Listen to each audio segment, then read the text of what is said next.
ধর্ম, গোত্র, বর্ণ দিয়ে মানুষের মধ্যে বিভেদ সৃষ্টি করা, এটা হচ্ছে এক ধরনের সুবিধাবাদ ও এক ধরনের বর্ণবাদ। প্রিয় ভক্তবৃন্দ, আপনারা সবাই জানেন যে আমার ধর্ম বিশ্বাস ভিন্ন। আমি শিক্ষায় শিক্ষিত হয়েছি, তাতে আপনাদের ধর্মবোধকে, ধর্মবিশ্বাসকে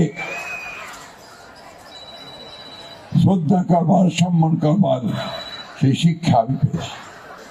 এবং আমরা বিশ্বাস করি যে বাংলাদেশ নামক এই রাষ্ট্র 1971 সালে যখন স্বাধীন হয়, একটা রক্তাক্ত যুদ্ধের মধ্য দিয়ে স্বাধীন হয়েছিল। আমরা যারা বয়স্ক মানুষ, 50 বয়স যাদের আছে, আমাদের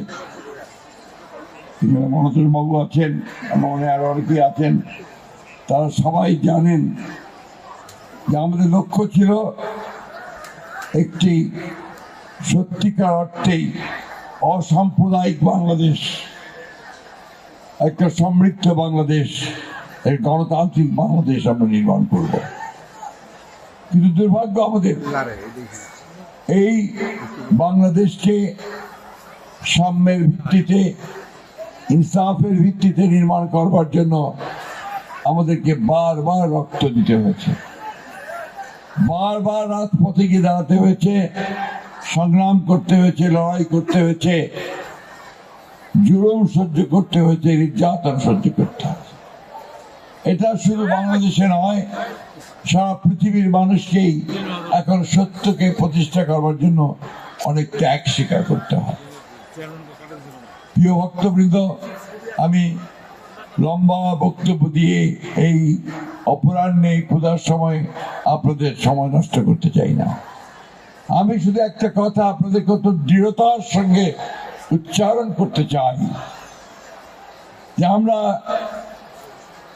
যারা বাংলাদেশে বাস করি, আমরা সবাই বাংলাদেশের নাগরিক। আমরা কেউ সংখ্যাগুরু নই, কেউ সংখ্যালঘিষ্ঠ নই। আমাদের যে সংবিধান, যেটা আমাদের রাষ্ট্রের বন্ডেজ, সেই সংবিধানে পরিষ্কার করে এই সর্বজনীনতার কথা বলা আছে।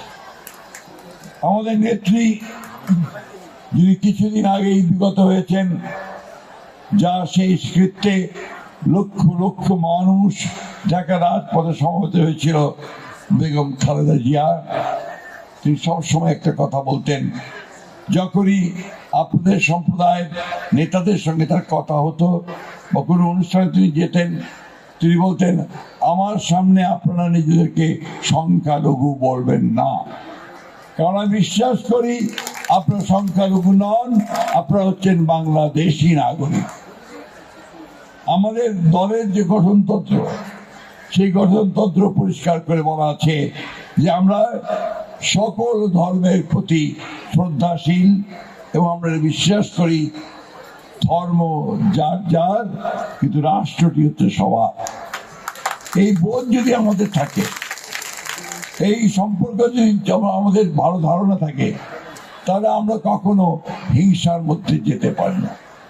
কি ভয়াবহ চিন্তা করেন যে কোন বিশ্ব, সেই বিশ্বে ধর্মের কারণে একজন মানুষ আরেকজন মানুষকে হত্যা করে, যুদ্ধ করে, গুলি চালায়, শিশুকে আশ্রয় ফেলে দেয়।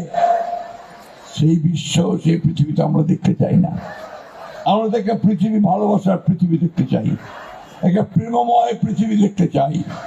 সেখানে ধর্মের কারণে বিভাজন সৃষ্টি করা, এটা কোনো মতেই গ্রহণযোগ্য নয়। প্রিয় ভক্তবৃন্দ, আজকে হয়তো আপনারা মনে করতে পারেন যে যেহেতু সামনে নির্বাচন আছে, সেহেতু আমি এখানে একটা সুযোগ নিচ্ছি আপনাদের সামনে কিছু কথা বলার।